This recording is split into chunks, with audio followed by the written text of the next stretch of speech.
Hey y'all, you know what time it is. Woo! Get it to it! Yes! We are back. We're back with Storytime with Chris. Hello, happy people. And tonight we have some live musical accompaniment once again. Like I always have to say, you don't have to watch these videos when they go live. You're more than welcome to watch them in your downtime, nap time, max relax and chillax, and work time, study time, in between time. Anytime you want to hear a highly animated voice bringing you wonderful stories of magic, fantasy, science fiction, adventure, and many, many more in between. Let me just adjust. Oh, see, that's better. Now I don't feel like I'm too out of the frame of the camera. Hi. It's been an awesome Monday. It doesn't even feel like a Monday. And kids, if you don't know, there is a song called Manic Mondays. Monday is not always a bad thing. I need people to understand. Your day is whatever you make it to be. You, the individual, not anybody else. And yes, bad things may happen, but it's up to you to flip them around into a more positive way. As best you can. We're all human, so things just happen. Let's see. I had something else to say. Oh, yes. Okay, so if you all were on Facebook yesterday, I did a pop-up reading of Charlotte's Web. That's not the first time that I've read that story for Storytime, but I just felt the pull of it, and I've been wanting to read it for some time, and it's one of my favorite books of all time. And so if you haven't seen that video, it is posted on my feed on my page, and it will later be posted onto the YouTube channel. So if you haven't already done so, like, share, and subscribe to the YouTube channel. The link is within my bio on Facebook as well as Instagram. So without further ado, we'll go and begin and continue Lloyd Alexander's The Castle of Llyr. Because the last time we were here...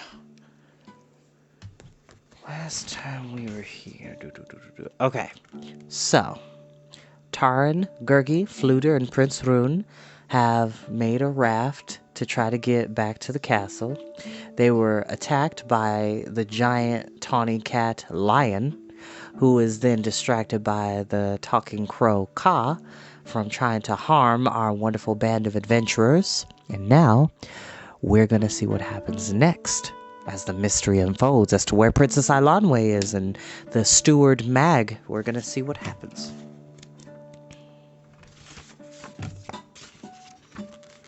Chapter 10. The Cavern.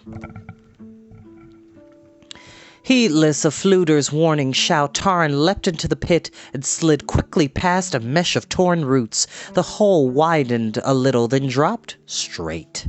Calling for the bar to lower a length of vine, he let himself fall, then scrambled to his feet and struggled to lift up the unconscious Rune, who was bleeding heavily from a gash at the side of his head. The end of the vine dangled from above. Taran seized and lashed it securely under the prince's arms. Shouting for Fluter and Gurgi to pull him up, the vine tautened, strained, and snapped. Earth and stones showered from the raw sides of the hole.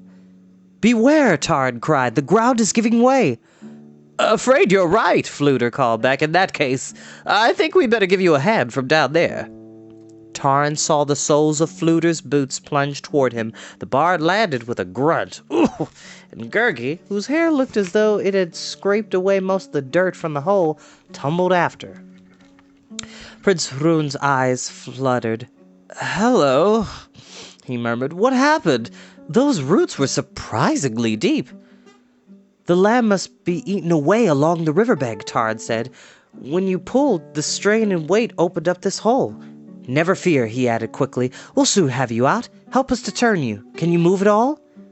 The prince nodded, gritted his teeth, and with the companions lifting him, began painfully clambering up the side of the pit. But he had gone no more than halfway when he lost his handhold. Taran scrambled to block his fall. Rune clutched wildly at a root and hung poised a moment in midair. The root tore free and Rune plummeted downward. The wall of earth rumbled as the pit collapsed around them. Taran flung up his arms against the rush of soil and shale. He was thrown down and ground cracked at his feet, fell away, and left him spinning in nothingness. A violent shock stunned him. Loose earth filled his nose and mouth, lungs bursting. He fought against the weight pressing the life from him. It was only then he realized he had stopped falling. His head still reeled, but he twisted and clawed his way through dirt and pebbles. He heaved himself upward, breathing once again.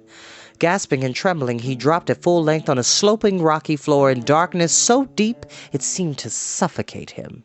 At last, regaining strength enough to lift his head, he tried vainly to peer through the shadows that filled his eyes. He called to the companions, but no answer came.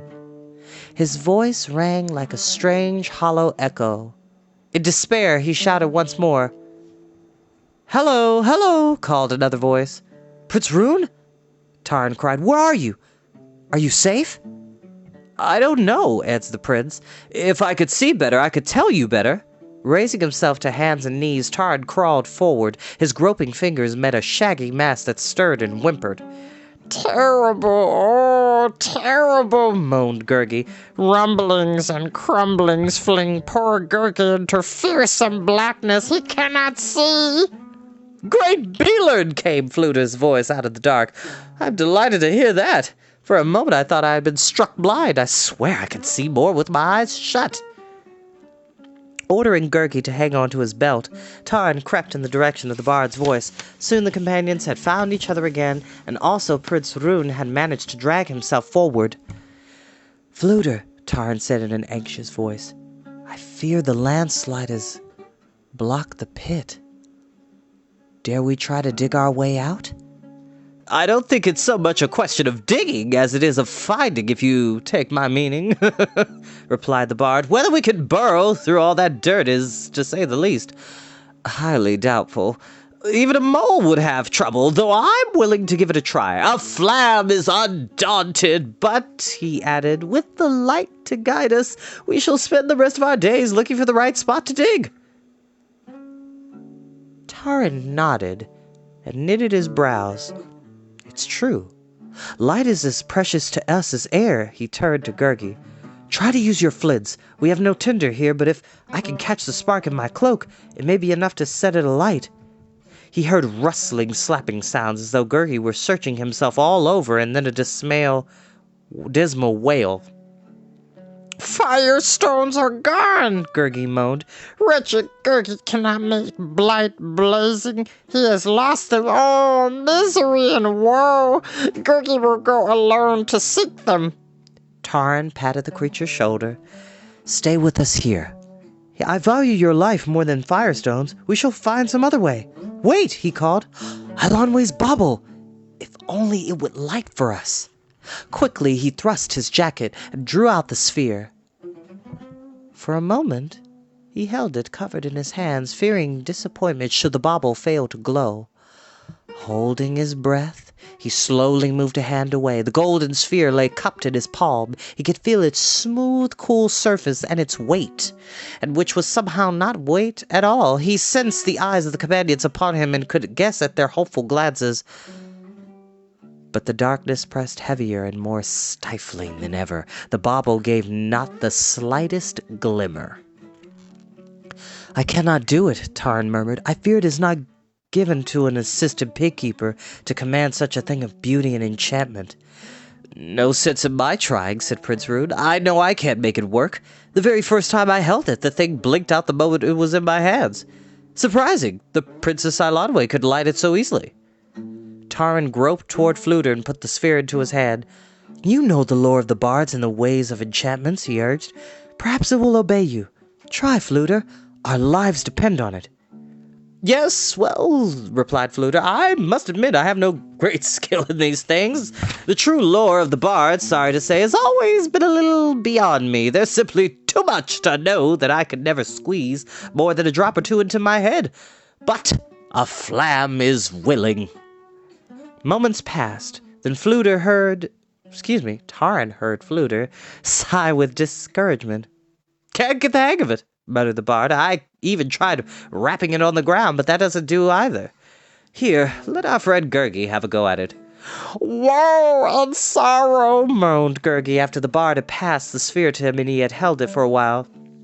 "Even with teasings and squeezings, even with battings and pattings, Unhappy Gurgi cannot bring golden wakings.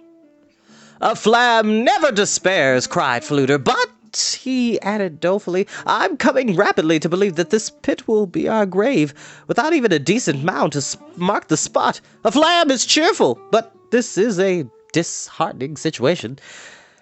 No matter how you look at it. Oh. Gurgi silently gave the bauble back to Tarn, who heavy-hearted cupped it in his hands again.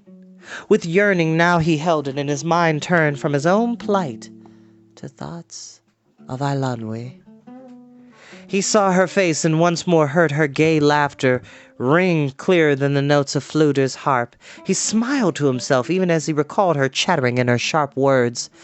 He was about to return the bauble to his jacket, but stopped short and stared at his hand. A point of light had begun to flicker in the depths of the sphere. As he watched, not daring to breathe, it blossomed and shimmered. Tarn sprang to his feet with a cry not of triumph but of wonder. Golden beams shone around him faintly but steadily. Trembling, he raised the sphere high above his head. Kind master saves us, cried Gurgi. Yes, yes, he takes us from loomings and gloomings. Joy and happiness, fearful darkness is gone. Gurgi can see again. Amazing, cried Prince Rune. Astonishing. Look at this cave. I never knew we had such a place on Mona. Again, Tarn cried out in wonder. Until now he had believed that they had fallen into something like a large burrow. The glow of Eilonwy's bauble showed they had come instead to the edge of an enormous cavern. It stretched before them like a forest after an ice storm. Columns of stone rose like the trunks of trees and arched to the ceiling where stone icicles clung. Along the shadowy walls, huge outcroppings sprang like hawthorn blossoms and glittered in the bauble's golden rays.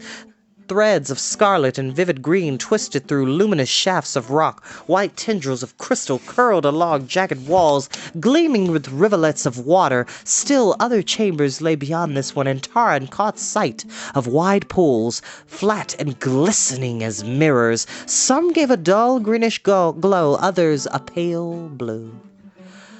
What have we found? Tarn whispered. Could this be a part of the fair folks' realm? Fluter shook his head. The fair folk surely have tunnels and caves where you least expect them, but I doubt this is one. There's no sign of life at all. Gurgi did not speak, but stared with round eyes at the cavern. Prince Rune, an expression of delight on his face, stepped ahead. I say, this really is surprising, he said. I shall have to tell my father about this and see if we won't open it up to visitors. It would be a shame to keep it hidden away. It is a place of great beauty, Tarn said in a hushed voice. And a deadly place for us, replied Fluter. A flam enjoys the scenery. That's one advantage of being a wandering bard. But from the outside, if I make myself clear, which I believe is where we should put ourselves as quickly as we can. The companions retraced their steps to where the landslide had carried them. As Tarn had feared, the light of the golden bauble showed that digging a passage would be vain, for heavy boulders filled the pit, blocking it entirely. While Prince Rune rested on one of the table-like stones and Gurgi delved into his wallet for food, Tarn and Fluter spoke hastily between themselves. We must find another passage, Tarn said. King Rullam and his men will never reach Eilonwy now. We're the only ones who know the direction Mag has taken. All too true, Fluter glumly replied. Yet I fear that knowledge is going to stay locked up with us here. Okhrin herself couldn't have thrown us into a stronger prison. There are surely other ways in and out, the bard went on, but these caverns can stretch who knows how far. Underground they may be enormous, and the entry no bigger than a rabbit hole. Nevertheless, they agreed they had no choice but to continue into the cavern and seek a passage leading them above ground. Keeping the Prince of Mona protectively between them, Tarn and the bard set off through the forest of stone, with Gurgi trotting behind and clutching Tarn's belt. Without warning, Prince Rune suddenly cupped his hands around his mouth and shouted, Hello! Hello! At the top of his voice. Anyone here? Hello! Rune! Tarn cried. Be silent! You bring on more danger to us. I should hardly think so, answered Rune, innocently. It seems to me that finding someone or something is better than finding nothing at all. And risk our necks in doing so? Tarn retorted. He halted until the echoes had died away. No further sound came from the reaches of the cave, and Tarn warily beckoned the companions forward. The ground dipped, and they found themselves amid stones that jutted like huge teeth from the ground. Farther on the cavern floor rolled and twisted in huge waves and deep valleys as though a stormy sea had been frozen motionless. Another chamber held massive piles of rock and tall mounds that had taken the fanciful shapes of unmoving clouds. Here the toiling companions rested a moment, for the path had narrowed and grown more difficult. The air was heavy, stagnant as swamp water, yuck, and chilled them to the bone. Tarn urged them to their feet once again, anxious to find a tunnel leading upward, but fearing more and more that their search would be long and painful. At a glance at the bard's face told Tarn that Fluter shared his fears. "I say, there's an odd rock," called Rune, pointing to a tumble of rock. It was indeed one of the strangest shapes Tarn had seen in the cavern, but it looked like a hen's egg sitting halfway out of a nest. The stone was white, smooth, and somewhat pointed at the top, crusted here and there with patches of lichen, and stood nearly as tall as Tarn himself. What at first resembled a nest was a tangled, discolored fringe of coarse strands that seemed to balance on the edge of a sharp drop. "Amazing," called Rune, who had insisted on striding closer to peer at it. "This isn't a rock at all." He turned in surprise to the companions. "This is unbelievable, but it's almost like—" Tarn seized the astonished Rune and dragged him backwards so abruptly the prince nearly went head over heels. Gurgi yelped in terror. The shape had begun to move. Two colorless eyes appeared in a face pale as a dead fish. The eyebrows glittered with flecks of crystal, moss, and mold edged the long flapping ears and spread over the beard that sprouted below a lumpy nose. Swords drawn, the companions huddled against the jagged wall. The huge head continued to rise, and Tarn saw it wobble on a skinny neck. A choking noise bubbled in the creature's throat as it cried, "Puny things, tremble before me! Tremble, I tell you! I am glue! I am glue!" And that is where we will end for tonight.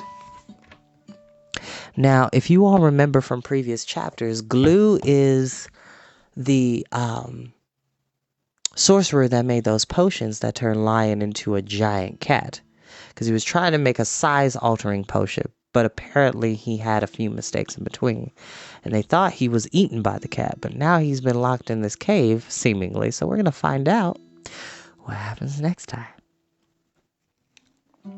As always, y'all, I love you very, very much. If nobody else told you today, I love you, because I know you're going to do amazing things in the world. As Mother Teresa said, you can never do great things, but you could do small things with great love. And that is all I have to say.